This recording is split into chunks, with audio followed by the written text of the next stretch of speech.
Hey everyone, and welcome to my new series, Joey's Retro Newscast, where I go over the best and top news over the last week in retro handhelds, retro gaming, and gaming in general. There isn't a whole lot to talk about this week with almost everybody off for the Chinese New Year, but there is still some big news, and we'll get to it from Xbox and PlayStation and what happened there.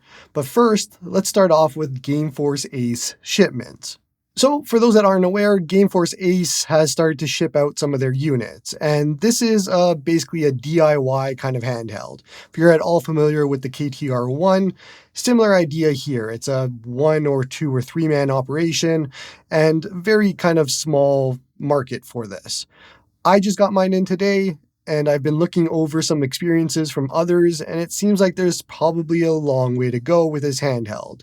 There's a list of just issues currently, and it might be worth just skipping or waiting on at least my review or others to know if this might be worth your time. Some examples of some issues are the R2 not functioning, the triggers aren't being calibrated, the case has some issues, out-of-phase speakers, which I know is happening to mine, screen lifting, the panel is at 55 Hertz instead of 60 Hertz. Mine is actually at 53 Hertz. There's a lot. All in all, I think maybe just hold off on this one and keep an eye on it for later. Some emulation news now. Vita 3K just released their revision 11 of the emulator for both Android and PC. Not a lot of changes on this one. Seems to be just kind of some bug fixes and things of that nature. Big thing adding was the FPS hack option that allows some games running at 30 FPS to run at 60 FPS, and some other changes there, so check it out if you're interested. Next up is a quick one. Ryujinx now allows support for ARM64, so if you've been waiting for that, jump right in. Then we have some pretty cool news. There's a new Game Boy Advance emulator called Hades, and from what I could tell looking over the list and reading about it, not much different than MGBA or any other Game Boy Advance emulators right now. Maybe after some time it'll get there, but feature-wise, not there yet, but something to keep an eye on, and it's pretty cool to see some new emulators coming out. Some pretty exciting news here for everybody that have been waiting for EmuDeck for Android. It's out now for Patreon users. And it's a little convoluted to get started. First off, you need a Windows PC, and you're going to be connecting your Android device to that PC using debugging, and then you can get it all set up through EmuDeck there. Now, keep in mind this is an alpha/beta release for EmuDeck. There's going to be some issues, there's going to be some bugs, there's going to be all of that. But for those that have been waiting for it, this is some great news, and we should be able to see some of this popping up in the next maybe 6 months. What's good about this is it'll allow you to easily set up any Android device for emulation. So it kind of puts me out of business a little bit, but for everybody else that wants a very easy way to do things, this might be it. Still more emulation news here, but Gamma OS is still in the works for the RG556. But he's waiting on an unbricker, and he has to wait for Anbernic to come back from the Chinese New Year before he can get anything to get started on that. So if you're waiting on Gamma OS for the 556, going to be a little bit more time. Not sure what that time frame is going to look like, but he's a little bit held up right now. Lastly, we are finally going to be getting mainline kernel firmware for the RK3566 devices in Jellos. So it's likely to appear in the next few weeks, according to them. It'll have proper OpenGL drivers and all of that, and there'll be a lot of different bug fixes over the years that have accumulated. Shouldn't see a massive increase in performance from what I've been told, but maybe a little bit. And on that same topic, a lot of the devices are just on hold for updates right now while they're waiting for this integration, so you're probably not going to see any Jellos updates for a little bit. Lastly, Macro Morgan, who's handled a lot of the kernel parts on Jellos itself, is actually working on custom firmware for the RG Arc. So great news for RG Arc people. We'll have Jellos, and we actually do have the Retro Arena as well, which is cool. Anbernic's having a pretty big sale right now. It's not a big discount by any stretch of the imagination, but if you've been waiting for an Anbernic product to go on sale, then save a few dollars. It ends at midnight on the 16th. Why not? Hey, just a heads up, this month's Patreon device giveaway for me is going to be the Miyu Mini Plus for any gold members. Who doesn't want a Miyu Mini Plus? Next up, let's jump into some Ayaneo news, and they have two different stories here. The first one is we finally have a first review for the Flip DS. This is coming straight from friend of the show Russ, at Retro Gamecore, who did a review on the Flip DS. And for those that don't know of this model, it's basically a dual screen Windows-based clamshell device. Pretty awesome. I was actually super excited for this one. You'd be able to do Wii U double screen, 3DS double screen. You could watch movies on the top screen and play some Game Boy Advance games on the bottom screen. All of this is what he showed in his review video. Check that out and give it a look. One thing to take away from it, it seems like the battery is a little less than we expected with this device, and it might not be the best of purchases at the price point that it's at, but if you're at all interested, check it out. I'm definitely going to. It seems very interesting, at least. For other Ayaneo news, something funny here. If you haven't seen their newest trailer for the Pocket S, you should definitely go check it out. I don't even know how to describe it. There are cowboys and they're using the Pocket S to shoot with. And it's just an extremely funny video, something we don't really see a lot in this space. And it's creative. So check it out. Keep an eye on it. The Pocket S is still months away. From what we're told, it looks like it's going to be revealed in a conference in April for the actual price point and launch information. We do know that current deposit prices are $225 when you convert it. And usually they're about 40 to 50% of the total price of the handheld. So we could be looking at a $450 to $500 Ayaneo Pocket S here. And it's up to you if that might be worth it. It has the newest Snapdragon G3X. It's got a little bit more of a slimmer design than the Odin 2 does. And it is interesting, but the benchmarks that we've seen coming out of some of the videos of people that have had it are showing that the CPU side maybe isn't as good as we expected, especially compared to the Odin 2. But GPU should be a little bit higher, so we'll have to keep an eye on that. If this weekly report is helping you, then don't forget to like and sub to help the channel grow. Next up is we have some MSI Claw videos. There's some unboxing, there's been some benchmarking, and everything has been shown on the Nitrix channel, which, if you aren't familiar with their YouTube channel, it's basically reposts of videos that are on Bilibili and other places in the world that we don't get access to here in North America usually. So we're seeing some things of somebody who's gotten it in hands and is comparing it to the ROG Ally and doing some tests. Gonna notice that it's not as performant as the Ally, which I think most of us expected anyways, but you can see some actual numbers in the videos, and that'll all be in the description along with everything else with all the sources.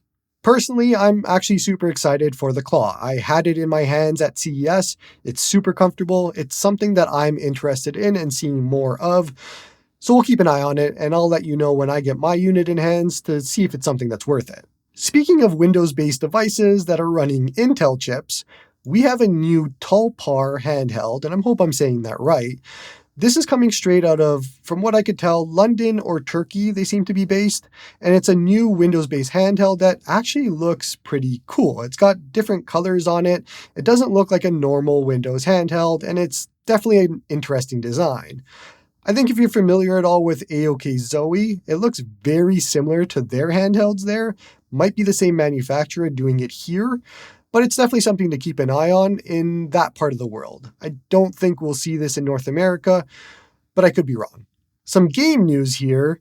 Lies of P made a blunder. They actually released a de novo list version of their EXE, and of course when you do that, it gets cracked and suddenly now it's available everywhere.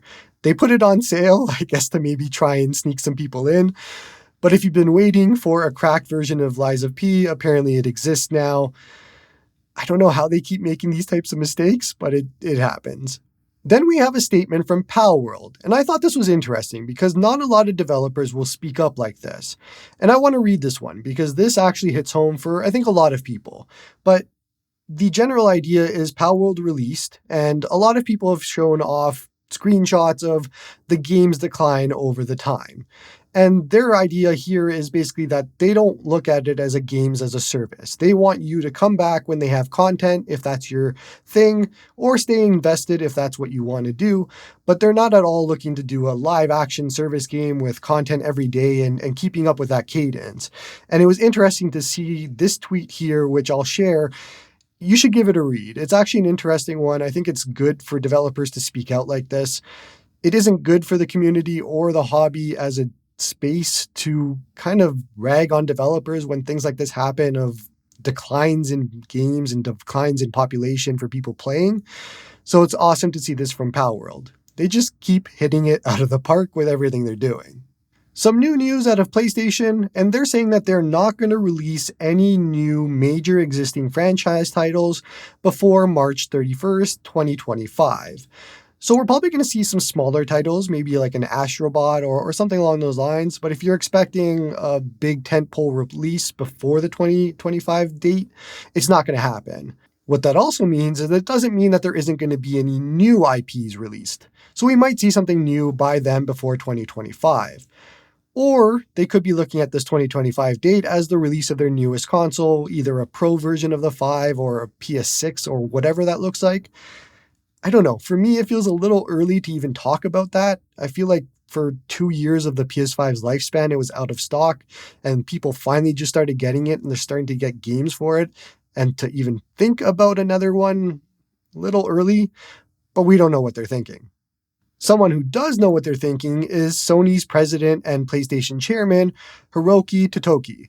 And he has basically said that the company wants to proactively work on making more games multi-platform. So we know we've seen this with PlayStation releasing games on PC. And I think the general idea is they want to do more of that.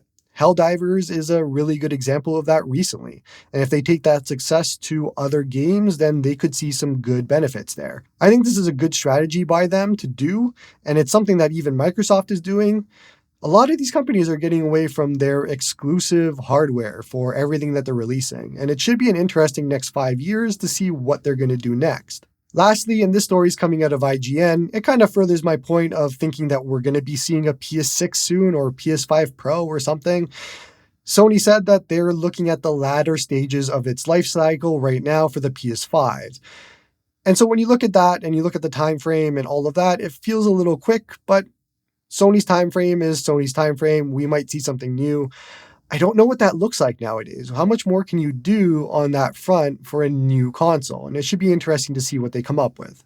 Then we come to the biggest news of the day, and it's the Xbox podcast announcement, whatever you want to call it, their State of the Union address that was very much not a State of the Union address at all if you watched it. Here's the quick hits. Xbox has 4 games that will be going multi-platform, and they didn't share any of those game names. They gave some hints, but there's going to be 4 of them going multi-platform, and then they're going to check it after that to see if they want to continue doing so. Now, they did say that it's not Starfield or Indiana Jones. 2 of them that are not going multi-platform for sure, according to them. They did give some hints, like I said. There was 2 community-driven service-based games that they're hinting at will be going.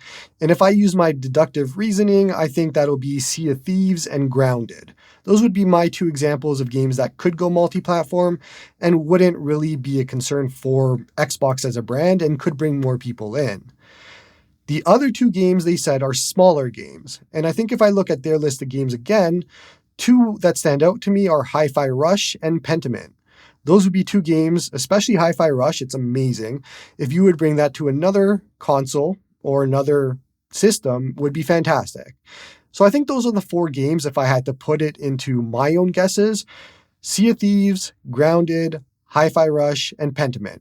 But they didn't announce any of this. They said that they won't say anything yet. They're going to leave it up to their internal teams to do so.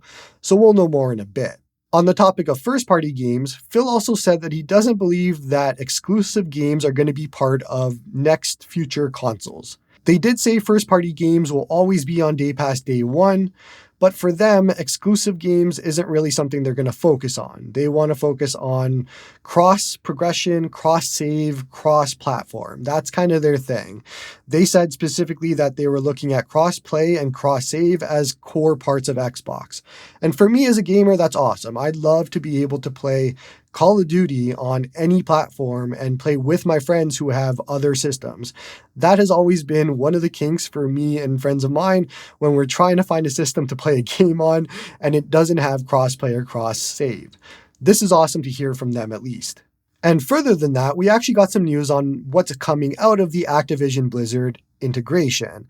And the first thing that's going to be popping up is Diablo 4 on March 28th will be headed to Game Pass, and it'll be the first game of many that will be headed. They didn't detail which other games will be headed to Game Pass just yet, but we do know that Diablo 4, March 28th, will be the first. By the way, did I miss any topic that you want to hear discussed? Leave a comment with the words newscast topic and whatever it is, and the top comment will be talked about next week on next week's show. That's all from me, San Diego.